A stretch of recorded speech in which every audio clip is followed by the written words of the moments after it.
खबर आ रही है कि इजराइल के हमले में 2 वैज्ञानिकों की मौत भी हुई है। ईरान के 2 परमाणु वैज्ञानिकों की मौत की खबर इस हमले में सामने आ रही है। इसी के साथ साथ इससे पहले भी हमने आपको बताया था कई लोग इस हमले में जो है घायल हुए हैं और कुछ लोगों की मौत पहले भी हो चुकी है और फिलहाल 2 वैज्ञानिकों की मौत की खबर सामने आ रही है।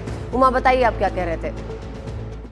जी, ये बता रहा था कि इन हमलों के बाद इजराइल के जो प्रधानमंत्री हैं बेंजामिन नेतन्याहू, उन्होंने अपनी तरफ से 7 मिनट का एक वीडियो जो मैसेज है, जो बयान है, वो जारी किया। उसमें साफ तौर पे उन्होंने कहा है कि ईरान का जो मिसाइल केंद्र है या जो यूरेनियम संवर्धन जो साइट्स हैं, उन सबको निशाना बनाया गया और कोशिश ये की गई है कि ईरान जो है वो कभी क्षमता को हासिल न कर पाए जिसके जरिए वो परमाणु बम बनाए और उससे इजराइल को खतरा हो। तो इस मकसद के साथ इस ऑपरेशन को शुरू किया गया है। एक बार हम फिर अपने दर्शकों को बता दें कि ऑपरेशन को राइजिंग लायन का नाम दिया गया है और साथ ही ये भी कहा गया है कि ये जितने दिनों तक चल सकता है उतने दिनों तक चल सकता है जितने दिनों तक इजराइल ये सुनिश्चित न कर ले कि ईरान की तरफ से। तो क्या वहां अभी भी हमले जारी हैं या ये हमले हुए थे और ये ऑपरेशन अभी जारी रहेगा?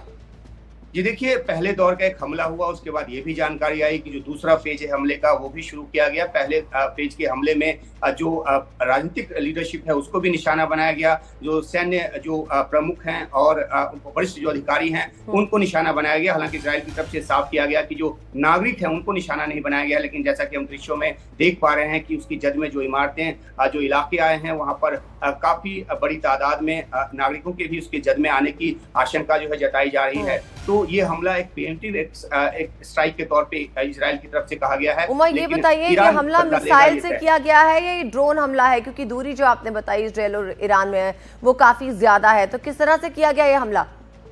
जी देखिए, जो जानकारी है उसके मुताबिक फाइटर जेट्स का भी इस्तेमाल किया गया है। इसके साथ साथ मिसाइलों का, बैलिस्टिक मिसाइल का जो इस्तेमाल है वो भी किया गया। हो सकता है कि ड्रोन का भी इस्तेमाल किया गया हो।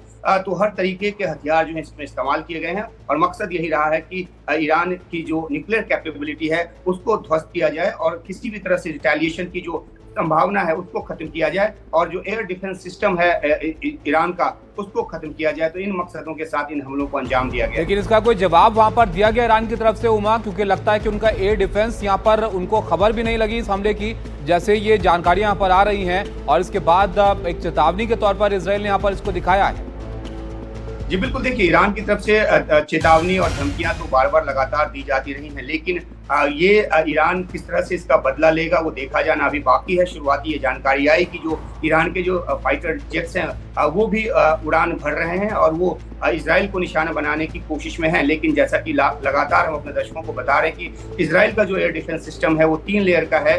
तो क्या जो ईरान है वहां तक अपने हमले को पहुंचा पाएगा, ये देखे जाने की बात है। हालांकि ईरान पूरी ताकत झोंक कर बदला लेगा, इस बात के जो बयान है वो ईरान की तरफ से बार बार सामने आ रहे हैं। अमेरिका ने तो खुद को अलग कर लिया, उमा, इस ऑपरेशन से इजराइल के, लेकिन बाकी मुल्कों की कोई प्रतिक्रिया आई है इसको लेकर?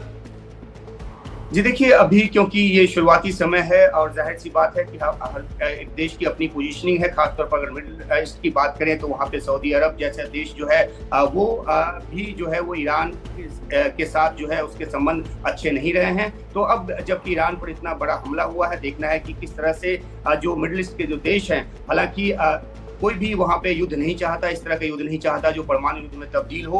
तो एक फौरी प्रतिक्रिया उनकी तरफ से अभी आनी बाकी है, लेकिन अमेरिका ने साफ तौर पे इससे अपने आप को इसलिए अलग किया है क्योंकि ईरान पहले चेतावनी दे चुका है। उमा, आपके पास लौटेंगे। फिलहाल अपने दर्शकों को एक खबर बता दें, ईरान के कई वैज्ञानिक और अधिकारी इस हमले में मारे गए हैं। परमाणु वैज्ञानिक फरीदून अब्बासी की मौत की खबर आ रही है, साथ ही परमाणु वैज्ञानिक मोहम्मद मेहदी की मौत की खबर भी सामने आ रही है। तो 2 वैज्ञानिक जिनके नामों की पुष्टि हो गई है उनके बारे में हम आपको बता रहे हैं। एक नाम है फरीदून अब्बासी और दूसरे हैं परमाणु वैज्ञानिक मोहम्मद मेहदी, जिनकी मौत की खबर सामने आ रही है। साथ ही साथ जो है कई और लोगों की भी मौत की खबर है, जिसमें रेवोल्यूशनरी ग्रुप जो है उनके चीफ की मौत की खबर भी सामने आ रही है। उमा, अब ये देखिए, ये पहला हमला तो नहीं है जो ईरान पर इजराइल ने किया है। जून 2024 में और शायद अक्टूबर 2024 में भी ऐसे हमले इजराइल की तरफ से किए गए हैं। तो इसे अब क्या समझा जाए, किस तरह से इस हमले को लिया जाए?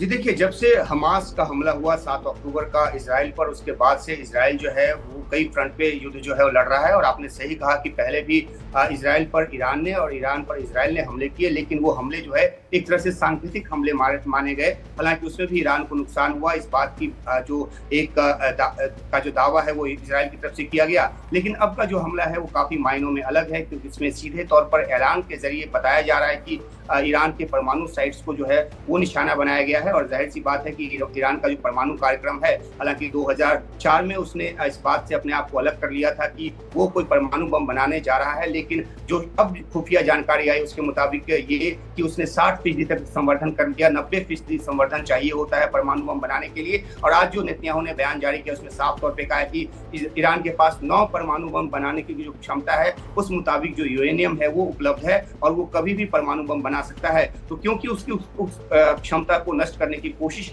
इजराइल की तरफ से की गई है, तो ऐसे में ईरान भी अपनी पूरी ताकत के साथ रिटेलिएशन करेगा, इस बात की आशंका लगातार बनी हुई है।